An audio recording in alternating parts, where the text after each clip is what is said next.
রাজস্থলী সীমান্ত সড়ক, কাটা পাহাড় এবং সাইসল ভিউ পয়েন্ট, জিগজ্যাগ পয়েন্ট, এগুলো ভ্রমণ করার ইচ্ছা প্রতিটি বাইকারেই থাকে।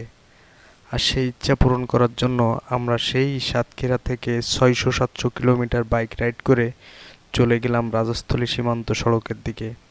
দেখতেই পাচ্ছেন আমরা আছি কিন্তু আই লাভ রাজস্থলী যে জায়গাটা, সেখানে আপনারা চাইলেই এই রাজস্থলী দুইভাবে আসতে পারেন।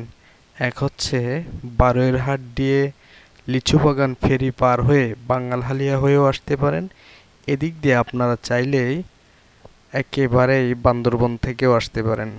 তো আমরা দেখতে পাচ্ছেন সেই সীমান্ত সড়কের দিকে একেবারে মুভ করে আছি। এইখানে কিছু রেস্ট্রিকশন থাকে, যেটি সেনাবাহিনী কিন্তু আপনাকে, যেহেতু নিষিদ্ধ এলাকা, আপনাকে কোনোভাবেই ঢুকতে দিবে না। তো আপনারা যে কোনোভাবে পারমিশন নিয়েই আপনাদেরকে ঢুকতে হবে, কারণ রোডটি অত্যন্ত ভয়ঙ্কর। এটি আসলে ফারুয়া রাজস্থলী যে জিগজ্যাগ পয়েন্টের যে রোডটা, সেই রোড।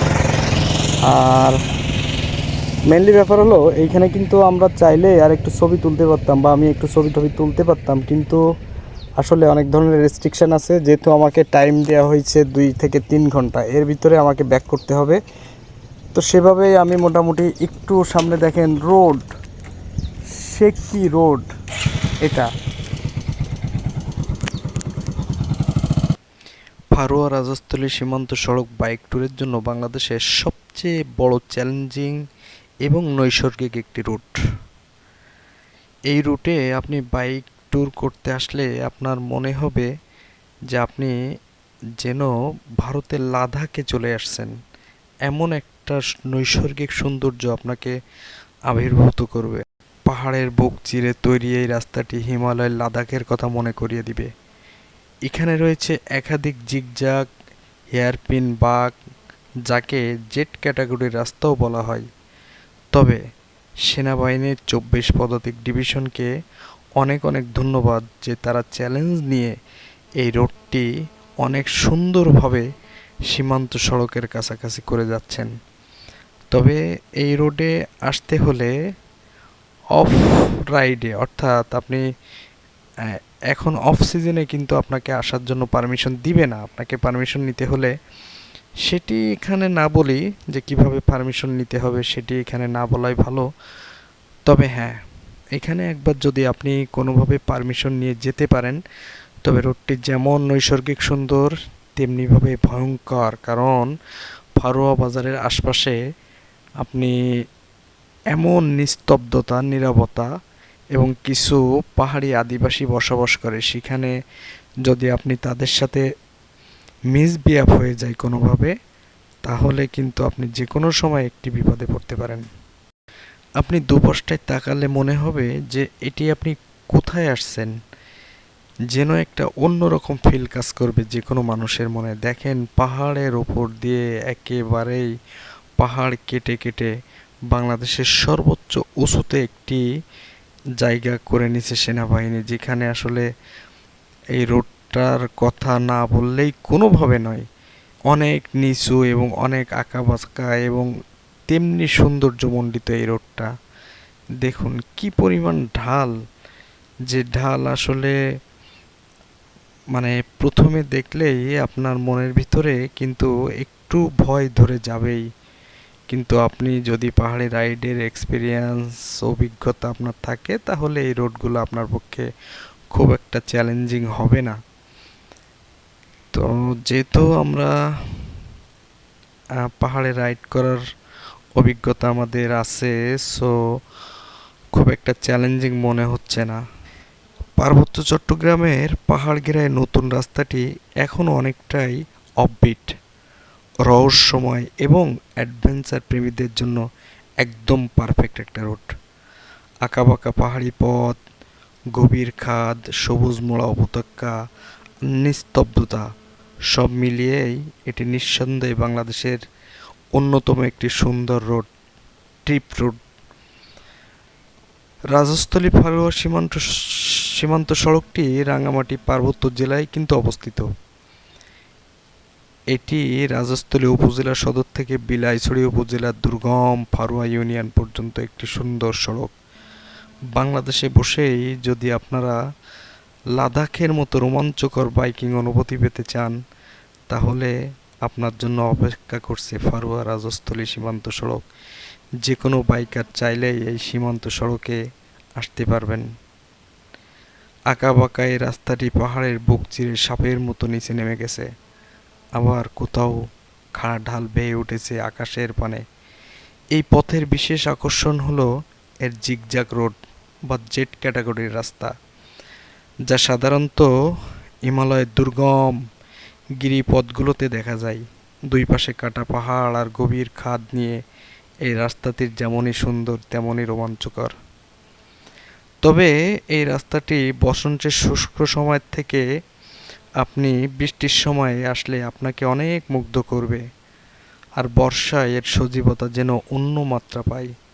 যারা যান্ত্রিক শহরের কোলাহল ছেড়ে নির্জন পাহাড় আর মেঘের মিতালি দেখতে চান, তাদের জন্য এই রোডটি হতে পারে সেরা গন্তব্য। আর তাছাড়া ফারুয়া রাজস্থলীর এই রোডের কথা আপনাদেরকে যদি বলি, তাহলে বলে শেষ করা খুবই অসম্ভব। এই রোডের সবথেকে একটা জিনিস, আকর্ষণীয় জিনিস, সেটা হচ্ছে লাদাখের পাশের মতো আঁকাবাঁকা। অর্থাৎ আপনি ভারতের লাদাখ যেমন দেখতে পাচ্ছেন, সেই লাদাখের মতো আঁকাবাঁকা এই রোডটি। এখান থেকে পাহাড়ের সারির এক অভূতপূর্ব রোমাঞ্চকর দৃশ্য দেখা যায়। আর তাছাড়া যে জিগজ্যাগ রোডটি রয়েছে, অর্থাৎ সড়কের আকর্ষণীয় যে জায়গাটা, এটি জেট পয়েন্টের মতো। আপনারা দেখতে পাচ্ছেন স্থানীয়রা কিভাবে বাইক নিয়ে একদম ছুটে চলেছে সেই সড়ক দিয়ে। আর এই সড়কের আরও একটি সুন্দর ভিউ পয়েন্ট হলো সাইচল ভিউ পয়েন্ট। ছবি তোলার জন্য সুন্দর একটা জায়গা।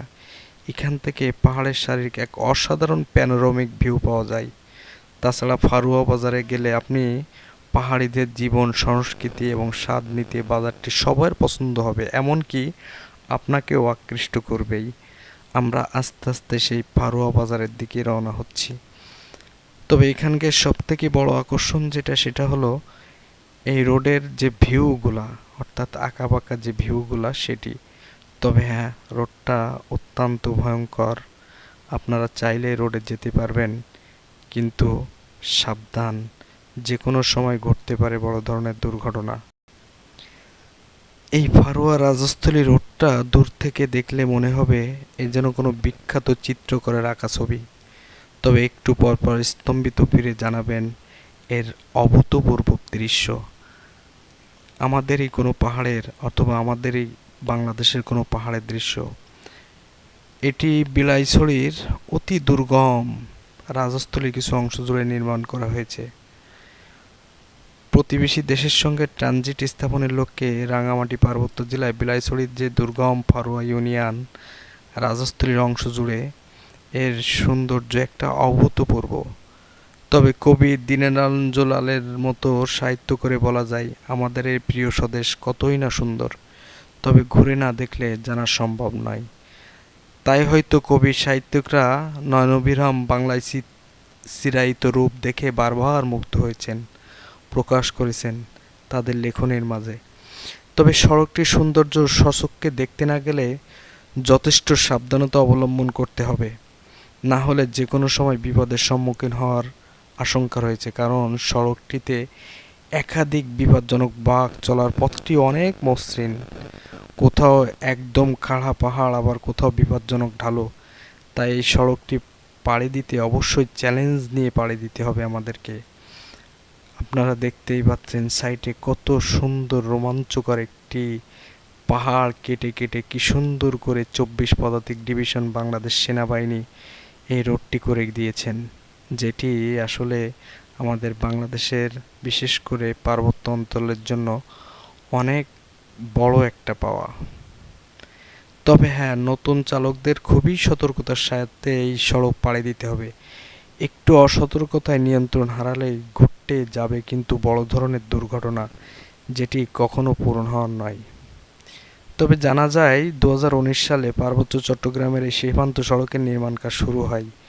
সেনাবাহিনীর code of engineering 34 engineering construction ব্রিগেডিয়ারের অধীনে 16, 20 এবং 26 ইঞ্জিনিয়ারিং কনস্ট্রাকশন ব্যাটালিয়ন এই সড়কের নির্মাণ কাজ দেখভাল করছেন। বর্তমানে নির্মাণ কাজ অনেকটাই শেষ, তবে কিছু কিছু জায়গায় নতুন ব্রিজ নির্মাণ সহ সংস্কারের কাজ কিন্তু এখনও চলমান রয়েছে, যার কারণে সেনাবাহিনী এখনও পর্যন্ত অনুমতি দিতে চাচ্ছে না।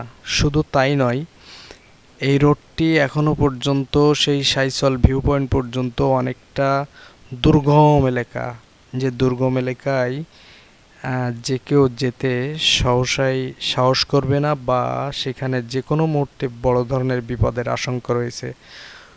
তো আমরা মোটামুটি এই রোডটা ট্যুর শেষ করেই আমরা অনেকটা 2 ঘন্টা 3 ঘন্টার ভিতরেই সেই আবার ব্যাক করে ফিরে আসছি।